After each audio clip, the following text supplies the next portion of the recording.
think Tekken Bloodlines could be a great way to start doing video game adaptations because it doesn't seem to be working live action.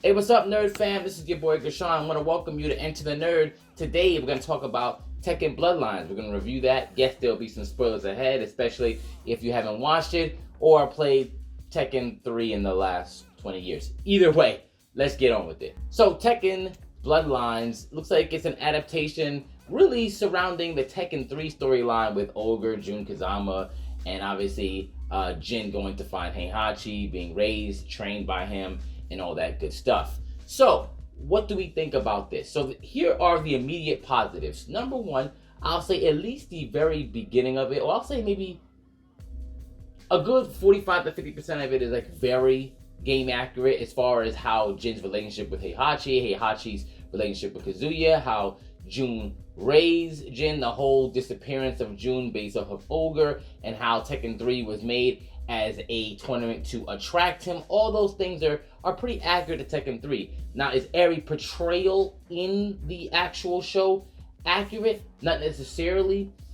But I'll get to that later. What I will say is I also like the animation, how it really emulated each character's fighting game style, and the animations literally were doing the moves that she would enter into the commands. It was awesome, whether it was like lightning screw, or even they had like devil flash. I think it's like square triangle. Like you would see Jin do that, and even Heihachi did that as well. It's pretty awesome to watch those fighting scenes.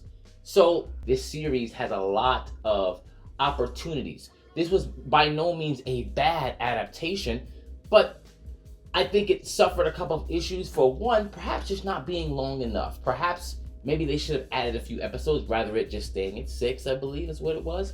Also, I see they included Leroy in here. Now, while Leroy is like a kind of a favorite character in the new games, he's not in Tekken 3. And I think you could have extended this and really had, you know, Lei Wulong and more of the characters, and actually watching Yoshimitsu and Eddie Gordo. You know, the characters that people really liked about Tekken 3, put them in there and show them having fights. And even show their exposition, because, you know, really give these fighters, like, show all of their storylines and do that, you know. Also, some of the wins you wouldn't get, like Ling Xiaoyu beating Nina, like, come on now, stop it. But, you know, the whole storyline with Nina and Anna, that would have been great if we would have been able to see that, because that was something that was brewing in Tekken 3. Like, a lot of stuff they could have at least hinted to or shown a couple of things about, because we know the Tekken lore. And obviously, at the end of this, something else is also positive is how it ended, you know, when they showed, you know, Jin fighting Ogre and then turning into True Ogre, you know, a real callback to the Tekken 3 ending, like when you fight him, then he turns to like the next transformation. And if I didn't already say in the beginning, Tekken is my favorite fighting game franchise, or yeah, it is. I think it definitely is. I have every installment, like it is my favorite. So there are a lot of things that I was really paying attention to and obviously heavily scrutinizing here. Now, I could have gotten upset about a whole bunch of things. And you know, actually, there's one change I didn't like, but I understood it. And that was obviously Paul's personality.